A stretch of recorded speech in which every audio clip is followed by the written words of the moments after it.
Hi, my name is David Bradshaw. I am the Intel product manager for everything PC client across US distribution.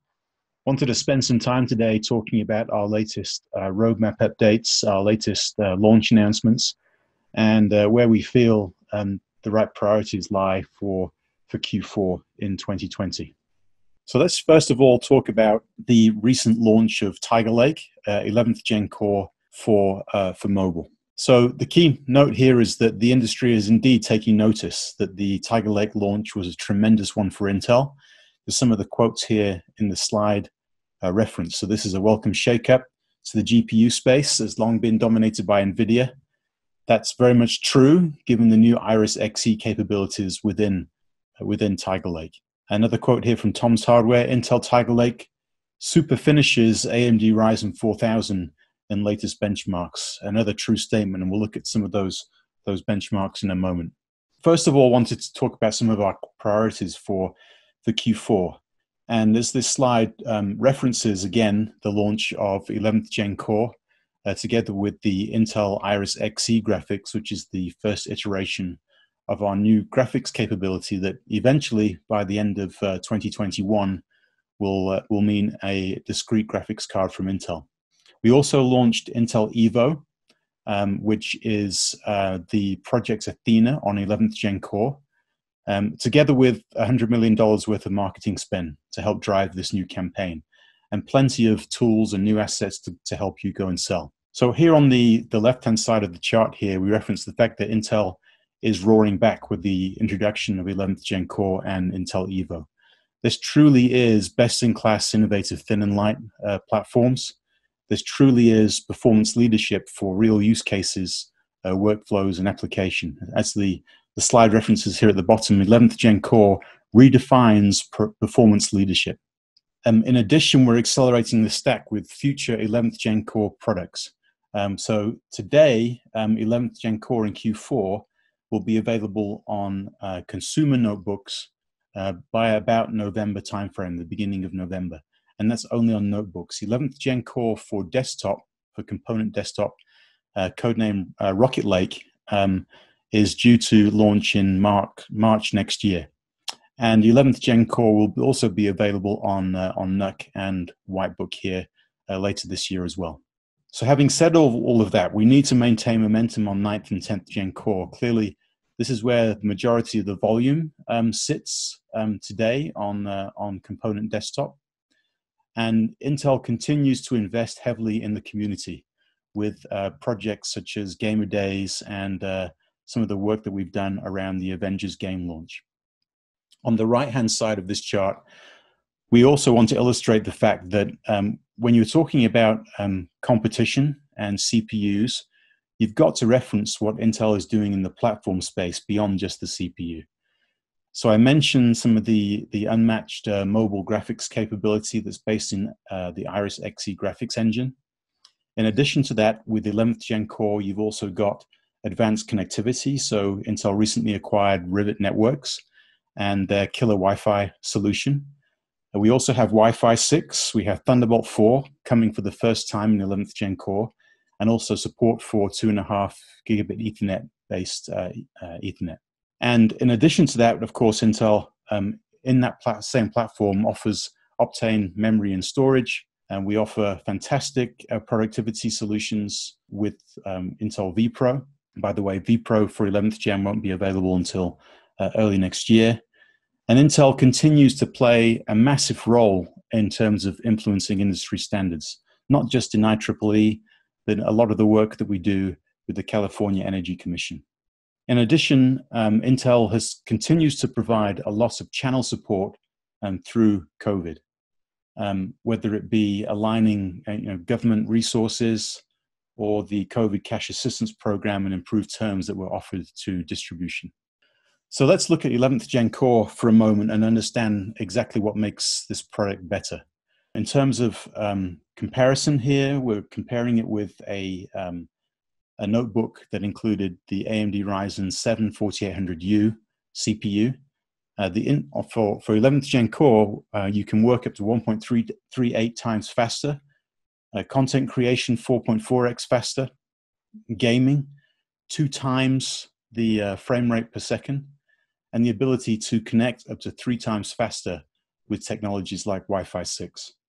So this slide helps illustrate where in the platform Intel brings a lot of goodness to the table.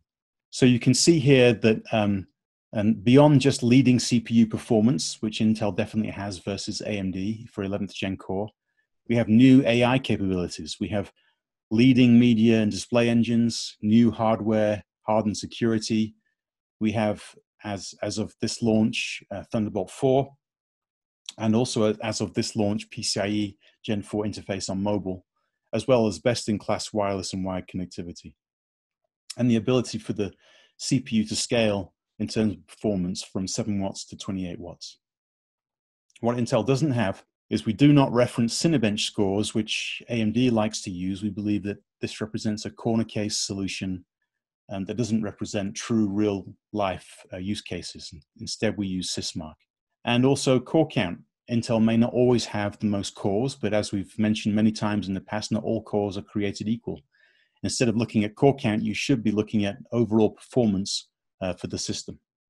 So let's touch on Intel Iris Xe graphics for a moment for thin and light laptops. So we compared the new Intel Iris Xe graphics in 11th Gen Core with 2 systems. One that had the integrated AMD Ryzen 4800U graphics, in which case we had 82% more frame rate per second than AMD. And then we also compared it in a system using the NVIDIA discrete graphics GeForce MX350, and we were up to 10% higher frame rate than the discrete graphics solution. So in terms of graphics alone in 11th Gen Core, Intel is bringing a tremendous amount of additional performance to the table. So let's just talk about the competition for a moment and some of the benchmarks. And in this case, for mobile, we're referencing the HP NVX 360. And the only difference between these 2 systems we're going to look at is the CPU. So the system on the left, of course, is the AMD Ryzen 5 4500U.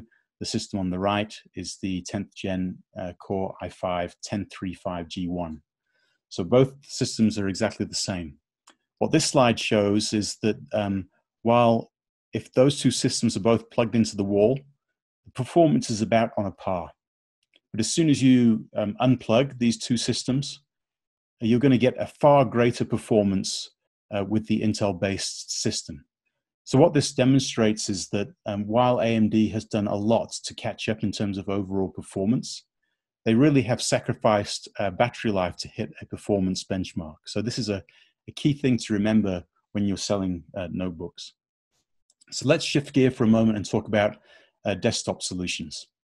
So in the case of our X series, we have Glacier Falls, which is going to carry on through the end of this year and into next. And then on the S series CPU, of course, we have Comet Lake 10th Gen Core in market today. And that's going to be followed by Rocket Lake S, which is due to ship in March next year. So for this quarter, Q4, we have to remember that 9th and 10th Gen Core is where all the volume is going to be for desktop CPU. This slide just demonstrates or is a reminder of the fact that 10th Gen Core is an amazing CPU. It can run up to 5.3 gigahertz, has up to 10 cores and 20 threads and so on. But this is a fantastic CPU that we have in market today. So let's do some comparisons, some product comparison here. And we're going to line up 2 systems in a moment to just demonstrate how the Intel 10th Gen Core system outperforms the AMD Ryzen 3000 series. What this slide shows is that using Sysmark to score overall performance in real case examples using Microsoft Office and Google Chrome and other applications, you can clearly see that the Intel system, the Intel CPU, outperforms the AMD versions. In fact, the Intel i5 10600K outperforms the Ryzen 9 3950X in this chart. So AMD would have us believe that this is the correct brand positioning, where a Ryzen 9 is equivalent in performance to a Core i9, a Ryzen 7 to a Core i7, and so on. But that's simply not the case. And if you actually apply Sysmark in these same real-world benchmarks that we're talking about, the actual performance positioning looks something more like this, The Core i9 stands out by itself. The Core i7 is ahead of Ryzen 9. The Core i5 is ahead of Ryzen 7, and so on. So let's demonstrate for a moment exactly what this means. So these two systems are exactly the same. The one on the left is based on the Ryzen 9 3950X CPU. That CPU has a retail price of $690. We're going to compare that with exactly the same system config on the right using a Core i7 10700K, which has a processor retail price of $387. So when we look at these two systems side by side and compare their gaming performance, for Rocket League, the Intel-based system, the Core i7, was up to 17% higher frame rate per second. And you can go down the list here. But as you can see, the 10700K outperforms the AMD Ryzen 9 3950X on all of these popular game titles. Well, I hear you say, that's fine, Intel, but maybe you picked the best possible games that you could there. Well, we actually went out and chose 30 games in addition to that, and 23 of those in the Intel-based system performed better than the AMD Ryzen 9 3950X. Only 7 of those tested actually outperformed Intel on that same CPU. And just as a reminder, in this side-by-side system comparison, we're using a Core i7 CPU against AMD's highest performing CPU. We're not even mentioning the Intel Core i9 10900K, which indeed is the world's fastest gaming CPU today. Let's take these same two systems then and see in terms of productivity and how they do getting work done. And as you can see here, the Intel-based system for productivity was up to 14% better. For office multitasking, 5% better, file conversion, 12% better, and so on and so on. In every case, the cheaper Intel system was able to outperform the AMD system. How about for content creation? Well, for video editing, up to 28% faster depending on the application you're using. And same is true for photo editing, organizing photos, and 3D animation. The Intel system simply outperformed the AMD-based system. Okay, let's switch for a moment then and talk about NUC if we can. This continues to be a major product line for us. It's growing tremendously year on year. And I just wanted to reiterate the NUC products that we have in market today that you can go and sell now in Q4. The first of those is Frost Canyon, the Intel NUC 10 Performance. This is the regular 4x4-inch NUC product that we all know and love over the last 6 or 7 years. This is the 10th gen core version of that product, and includes for the first time 6 Core i7 CPU as part of this lineup. We also have the Intel NUC 8 Pro, otherwise codenamed Provo Canyon. So this is the vPro version of NUC. And just a note here, as supply has recovered on the NUC products, Provo Canyon will only ship as a no-cord SKU.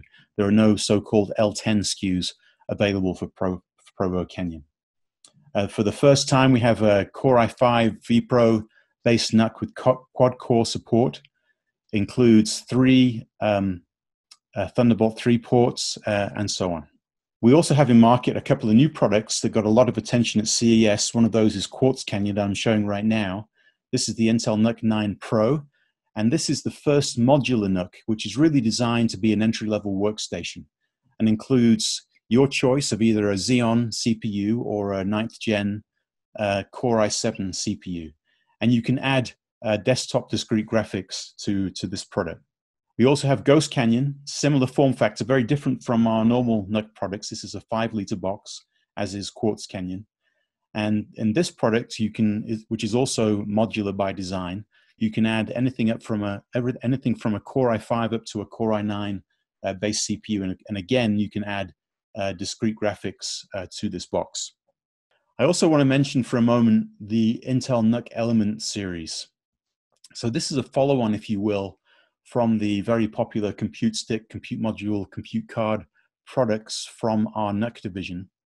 And we have this new product called the Intel NUC Element, very similar in terms of design, and is expected to show up in a lot of IoT type applications.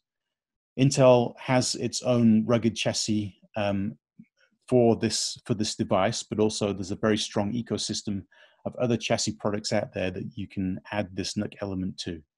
And it comes in many different SKUs and form factors for you to use in many different types of application. We also have in market some whitebook notebooks, again from the NUC division. These are high-end whitebooks which have been designed in such a way that you can replicate the NUC business model in a whitebook or a notebook form factor. And that is all I have for today. Thank you very much for your time.